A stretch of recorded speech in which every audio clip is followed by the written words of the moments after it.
the impact of biting the red on oboe performance and muscular tension, a dual-layer study on performance and the physiological feedback.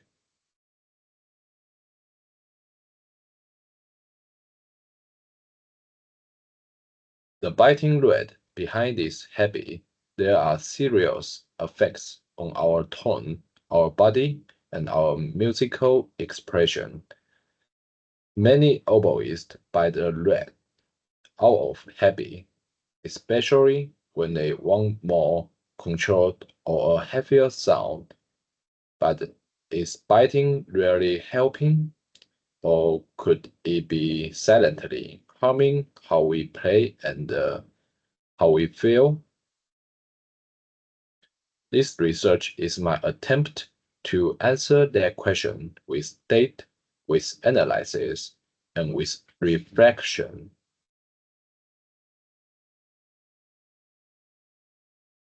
This research asks two main questions. First, does biting the red change your tone, pitch, accuracy, and the volume control? Second, does it increase your fatigue and anxiety during performance? Why do these questions matter? Because in many schools, especially in Asia, biting is not corrected, is accepted, or even encouraged. Many students are told to bite a little more, to hold the pitch, to stabilize the sound, or to make the tone thicker.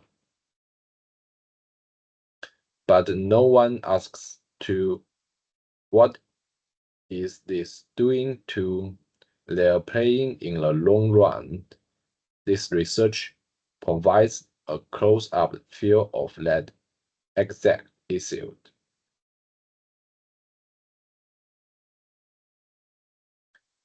Several important studies led me to this topic.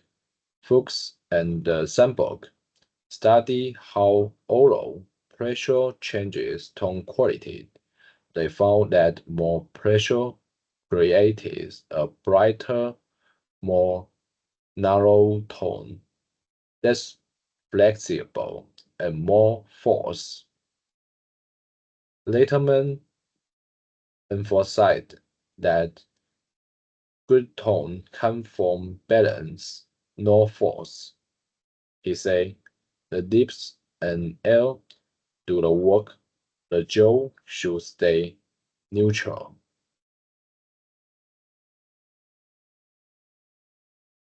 Pice Clement warned that facial tension from biting can lead to jaw pain and long-term dysfunction. These ideas became a foundation for my own study, but I wanted to go further to contact sound, body, and mind.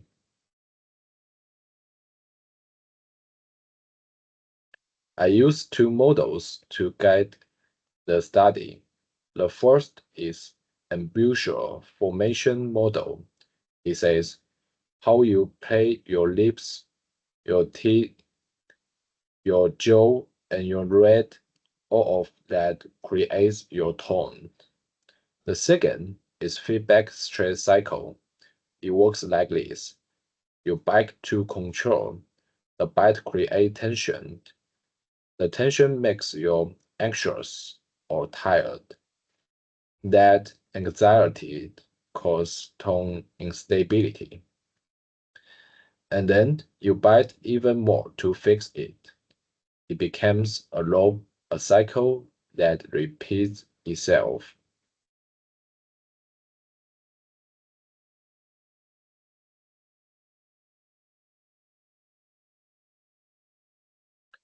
I invited 6 oboe students to take part in this study. 3 of them had a habit of biting the red while playing. 3 did not bite. They used a more relaxed embouchure. I asked each student to go through four steps.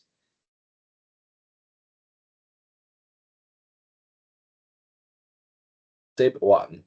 Fill out a survey about their ambitious and red strengths. Step 2. Record 3 tasks, a long tone, a scale, and a lyrical phrase. Step 3. Have their sound evaluated by 3 professional oboe teachers. And step 4.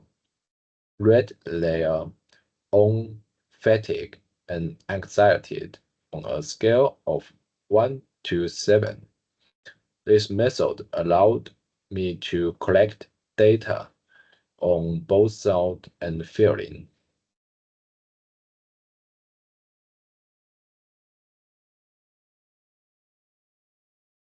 Now, let's look at the first chart tone spectrum.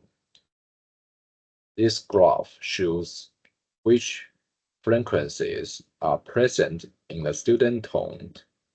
The x-axis shows frequency from low sound on the left to high sound on the right. The y-axis shows how strong each frequency is. This is called amplitude. Now, here is what we found. Group A, the biters, had strong mid-frequency peaks, but weaker high overtones. This means their tone was loud and focused, but it lacked depth and richness. Group B, no biters, had a broader curve, especially in higher harmonics. That gave them a tone that was not only full, but also colorful and flexible. So, visually and sonically, biting reduce the musical color of your tone.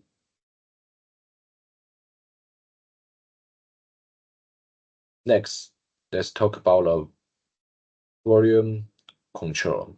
We asked students to play from soft to loud as smoothly as possible. We measured their dynamic range in decibels. Group A fighters average 12 dB range. Group B no biters average 18 dB range. What does that mean? A difference of 6 decibels is big. It's the difference between the sound change and clear musical shape. When you bite, your lips and jaw lock that stop you from adjusting airflow. So you lose the ability to express loud and soft naturally.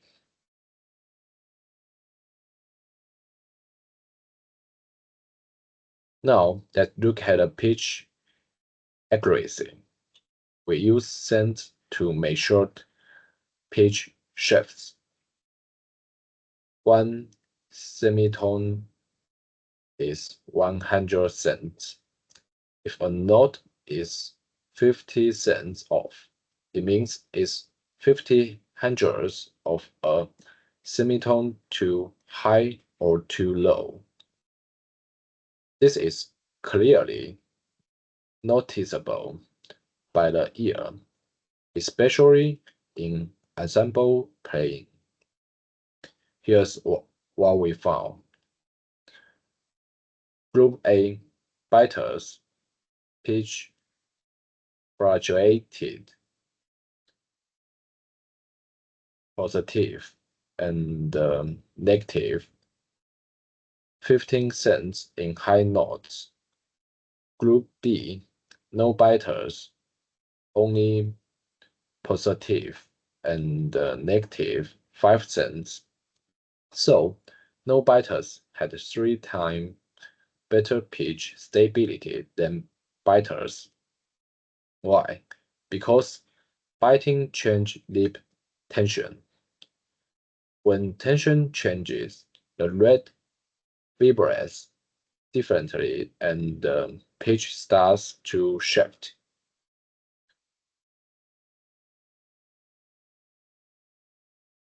Now, let's look at the final chart, physical and mental strength. After the playing tasks, each student rated their own fatigue and exercised it. We use the scale from 1 to 7. 1 means no, no fatigue at all. 7 means very tired. Group A biters had an average fatigue score of 5.8 out of 7. That's quite close to the maximum. Group B, no biters, had a much lower average of 3.2 out of 7. Now for anxiety. We asked how anxious they felt before and after playing. Group A's anxiety level increased by 6 points on average. Group B showed almost no change. So, biting not only affects your sound, it drains your body and your mind.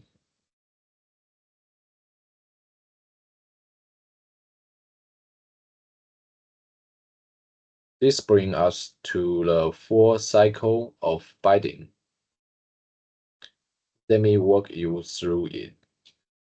Biting to cause muscle tension, to which leads to anxiety, to that cause unstable tone, to so the player bite even harder, to and the cycle continues. It's, this is not just a physical issue, it's also emotional and musical. Cultural pressure. Let's take a moment to reflect on why students bite in the first place. In many Asian music schools, there is a lot of pressure to sound strong. Exams, competition, and teacher expectations all push students to go louder and heavier.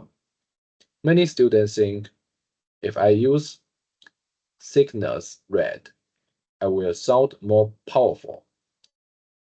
And sometimes it works for a moment, but they don't see what they losing in the long run. Freedom, comfort, expression, and the most importantly, the joy of playing. A teacher told me that stop fighting the red, let it work with you. That changed everything. I switched to a thinner red. I stopped biting and I started listening, no controlling.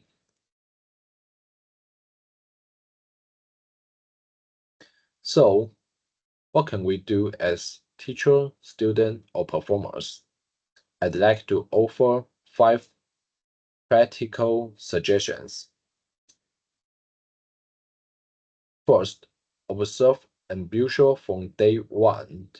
Don't wait until bad habits form correct early. Second, don't press a tone just because it's loud. 3. Help students find red that suit them. A red that's too thickness can cause more harm than good. 4. Introduce relaxation techniques into lessons. Breathing exercises, Alexandra technique, and gentle warm-ups work wonders. 5. Talk about tone philosophy, not just good or bad. Ask, is this tone relaxed? Is it impressive? Is it sustainable?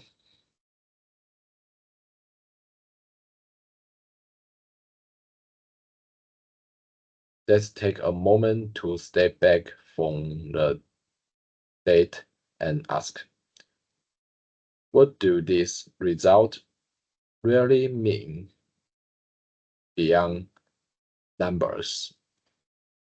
First, fighting changes sound, but not always in a way students accept. Many students think biting giving them stability and projection, but our data show that biting limits dynamic range, reduce overtone richness, and worsens pitch control. The short, it controls, but at the cost of expression. Second, biting also make a body work harder. Fatigue score near 6 out of 7 show that students are not playing efficiently. It's like driving with a brakes half pressed. Sure, you are moving, but wasting energy and wearing out the system. Third, the physiological impact is not a small issue.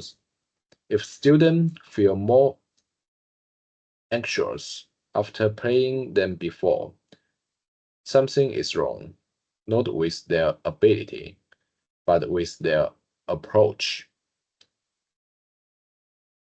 As a teacher, we must look at this bigger picture. This research was a starting point. There's so much more to explore. Here are three areas I hope to study next. 1. Larger sample sizes. 6 students gave us clear trends, but with 30 or more participants, and the finding could be statistically stronger. 2. Muscle data with EMG.